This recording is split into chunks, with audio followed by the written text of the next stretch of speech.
حضور آقا سیدی حضور تفضل حسین صاحب اور مفتی اعظم کوٹا حضور یامین صاحب قبلہ جملہ علماء کرام سامعین کرام میری ماں اور بہنوں السلام علیکم ورحمۃ اللہ تعالی وبرکاتہ الحمدللہ رب العالمین والعاقبۃ للمتقین والصلاة والسلام على رسوله محمد وآلہ وصحبہ اجمعین اما بعد فاعوذ باللہ من الشیطان الرجیم ببرکت بسم اللہ الرحمن الرحیم وَأَمَّا بِنِعْمَةِ رَبِّكَ فَحَدِّثْ صدق اللہ العظیم وبلغنا رسوله النبی الامین المتین المعین الکریم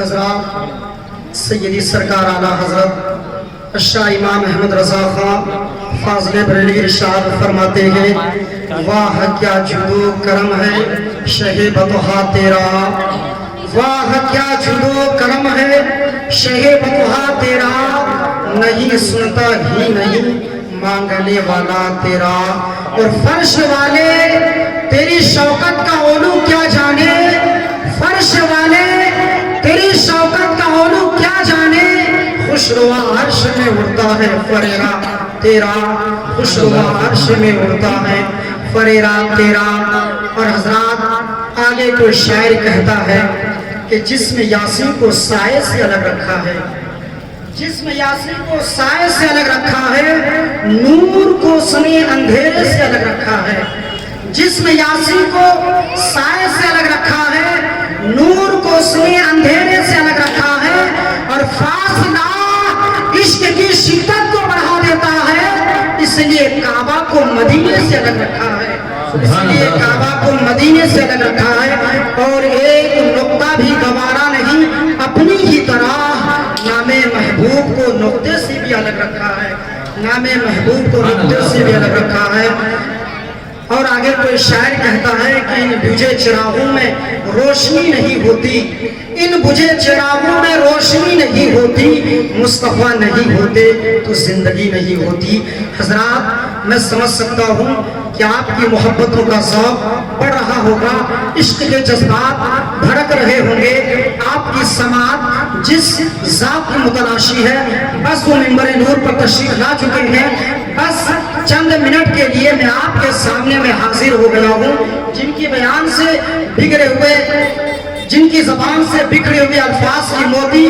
معتبر جرائد و رسائل کی زینت ہوا کرتی ہے تو وہی پہ بگڑے ہوئے معاشرہ کی اصلاح کے لیے حضرت ایسے عمل پیش کرتے ہیں جس سے عوام و خواص کے اندر ایک عقابی روح بیدار ہو جاتی ہے اور اپنے منزلوں کو پانے کے لیے ایسا ایمانی جذبہ پیدا ہو جاتا ہے جس سے راستوں کی تمام تر رکاوٹیں بہتی ہوئی نظر آتی ہے بس کچھ ہی دیر میں وہ مائک پر تشریف لائیں گے آئیے سب سے پہلے ہم اس رسول ہاشمی کی بارگاہ میں درود پڑھیں گے جن کی تنفس سے ہماری اور آپ کی سانسیں ہم اس رسول باوقار کی بارگاہ میں درود پڑھیں گے جس کی تحرک سے سمجھو کہ شمشو کمر کی حرکتیں جس کی تنفس سے ہماری اور آپ کی سانسیں جس کی تماؤس سے سمندر کی موجیں ہم اس رسول ہاشمی کی بارگاہ میں درود پڑھیں گے جن کی پیشانی مبارک کو بریلی کے امام نے دیکھا تو کہا جس کے ماتھے شفاعت کا سہرا رہا اس جبین سعادت بلا کو سلام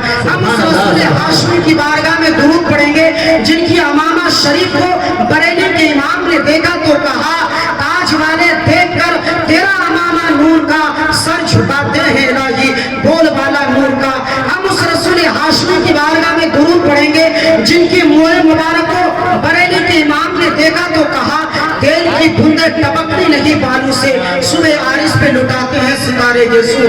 ہم اس رسول کائنات کی بارگاہ میں درود پڑھیں گے جن کی حسن کو، جن کی خوبصورتی کو آج سے 1400 سال پہلے حضرت حسان بن ثابت نے دیکھا تو کہا وَأَحْسَنُ مِنْكَ لَمْ تَرَتْ عَيْنِي وَأَجْمَلُ مِنْكَ لَمْ تَلِدِ النِّسَاءُ خُلِقْتَ مُبَرًّا مِنْ كُلِّ عَيْبٍ كَأَنَّكَ قَدْ خُلِقْتَ كَمَا تَشَاءُ.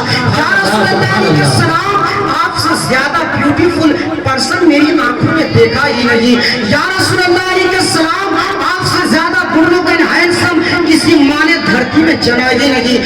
یا رسول اللہ علیہ السلام، آپ ہر عیب سے پاک پیدا کیے گئے. یا رسول اللہ علیہ السلام، آپ ویسے پیدا کیے گئے جیسے آپ چاہ رہے تھے. حضرت محترم حضرت حسان بن ثابت کا دعویٰ ہے کہ نبی سے زیادہ کوئی خوبصورت نہیں، نبی سے زیادہ کوئی حسن جمال والا نہیں. وہ حسان بن ثابت ان دس ورلڈ 205 کنٹریز، ہر ملک کا ایک سسٹم ہے، ہر ملک کا ایک نظام ہے، ہر ملک کا ایک عدلیہ ہے، ہر ملک کا ایک کانسٹیٹیوشن ہے، ہر ملک کا ایک قانون ہے. سپریم کورٹ آف انڈیا کا جج اگر آپ سے پوچھ لے did you see face of Zakariya علیہ السلام، replied no. Did you see face of Lut علیہ السلام، replied no. Did you see face of Hud علیہ السلام، replied no. Did you see face of Ibrahim علیہ السلام، ریپلائڈ نو. وہ حسان بن ثابت، آخر آپ کے پاس کوئی چشم و دید گواہ ہے، آپ کے پاس کوئی آئی وٹنس ہے، آپ کے پاس کوئی پروف ہے تو ایمان دور کے سنی مسلمانوں، حضرت حسان بن ثابت کی طرف سے تصورات کی دنیا میں جواب آئے گا. ہم جا کر کیوں کسی سے پوچھیں؟ ہم تو غوث و خواجہ رضا کے ماننے والے ہیں، ہم تو اعلیٰ حضرت کے ماننے والے ہیں. جبریل امین کا دعویٰ ہے کہ تمام نبیوں کا پیغام میں لایا ہوں، تمام نبیوں کا قاصد میں ہوں، تمام نبیوں کا ایڈیٹر میں ہوں. قرآن میں لایا ہوں، توریت میں لایا ہوں، زبور میں لایا ہوں، انجیل میں لایا ہوں، صحف آدم میں لایا ہوں، صحف شیس میں لایا ہوں، اسلام کا سسٹم میں لایا ہوں. اے جبریل امین، آخر بتائیے نا کون بیوٹیفل ہے، کون خوبصورت ہے؟ من احسن الناس مجال الناس. تو طائر سدرا کی طرف سے جواب آئے گا قلبت الارض مشارقها ومغاربها فلم اجد رجلا افضل من محمد صلی اللہ تعالی علیہ وسلم. کہ میں نے مشرق و مغرب کو دیکھا، شمال و جنوب کو دیکھا، نبی سے زیادہ کوئی خوبصورت نہ ملا. بے شک، واہ سبحان اللہ. نبی سے زیادہ کوئی خوبصورت نہ ملا.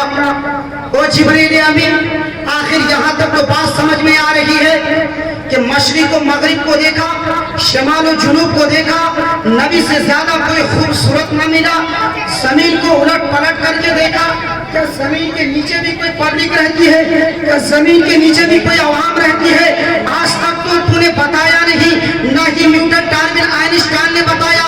آخر وجہ کیا ہے، معاملہ کیا ہے؟ آج تک تو کسی کتاب میں آیا نہیں. تو مانگ رول کے لوگوں، حضرت جبریل علیہ السلام کی طرف سے جواب آئے گا. اور ناقص سائل، آج سے 1400 سال پہلے بات سمجھ میں نہیں آتی، مگر میں جان رہا تھا کہ جب 21ویں صدی عیسوی کا سورج سطح عالم پر ہوگا، گوگل کا زمانہ ہوگا، ٹویٹر کی حکومت ہوگی، فیس بک کا دھمال ہوگا، پوری دنیا جب WW کے درمیان سمائی ہوئی ہوگی، لوگ سورج کی شعاؤں کو اپنی کنٹرول میں لیے ہوں گے. کہیں ایسا نہ ہو کہ نیوٹن کا ماننے والا، آئنسٹائن کا ماننے والا یہ نہ کہہ دے کہ فلاں گولے پر فلاں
تو لاجواب ہے حضرات محترم. آج لوگ نبی کی میلاد منانے کے لیے ثبوت مانگ رہے ہیں. اگر ثبوت مانگنا ہی ہے تو آ جاؤ دارالعلوم میں داخلہ کر لو, وہی 9 اور 10 سال پڑھو گے تو انشاءاللہ ثبوت مل جائے گا. حضرات محترم, مخدوم بہاری کی کتاب محسن المعارف, وہ اپنے کتاب کے حاشیہ میں لکھتے ہیں کہ علامہ زاہدی نے تفسیر لکھی جو کہ عربی میں تھی. وہ تفسیر لکھنے کے بعد اپنے مرید کو دیتے ہیں اور کہتے ہیں جاؤ اس کتاب کو لے جا کر کے دریا میں ڈال دو. اللہ اکبر. علامہ زاہدی کے مرید کتاب کو لیتے ہیں اور لے جانے کے بعد الماری میں رکھ دیتے ہیں, الماری میں بند کر دیتے ہیں. کل صبح ہو کر جب علامہ زاہدی کا مرید آتا ہے تو علامہ زاہدی اپنے مرید سے کہتے ہیں اے میرے بیٹا, آخر تم کو جو میں نے کتاب دیا تھا تم نے اس کو الماری میں لے جا کر کیوں بند کر دیا, تم نے اس کو الماری میں لے جا کر کے کیوں رکھ دیا.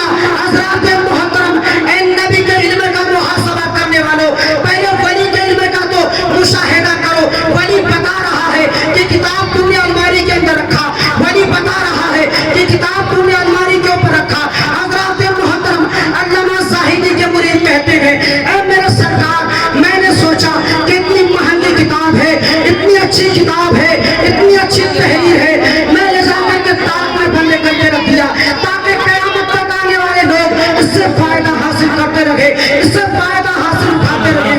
اللہ اکبر. علامہ زاہدی کہتے ہیں اے بیٹا, میں نے تجھے تاج میں رکھنے کے لیے نہیں کہا تھا بلکہ دریا میں ڈالنے کے لیے طریقہ بتایا تھا. علامہ زاہدی کہتے ہیں بیٹا لے جاؤ کتاب کو اور دریا میں لے جا کر کے دریا کے قریب کھڑے ہو جانا, کتاب لے کر کے کھڑے ہو جانا, تو ہاتھ نمودار ہوگا اس ہاتھ میں دے دینا, درود پڑھتے رہنا. کچھ دیر کے بعد جب پھر وہ ہاتھ نمودار ہوگا اس کے ہاتھ میں کتاب رہے گی, وہ کتاب لے کر کے واپس ہو جانا.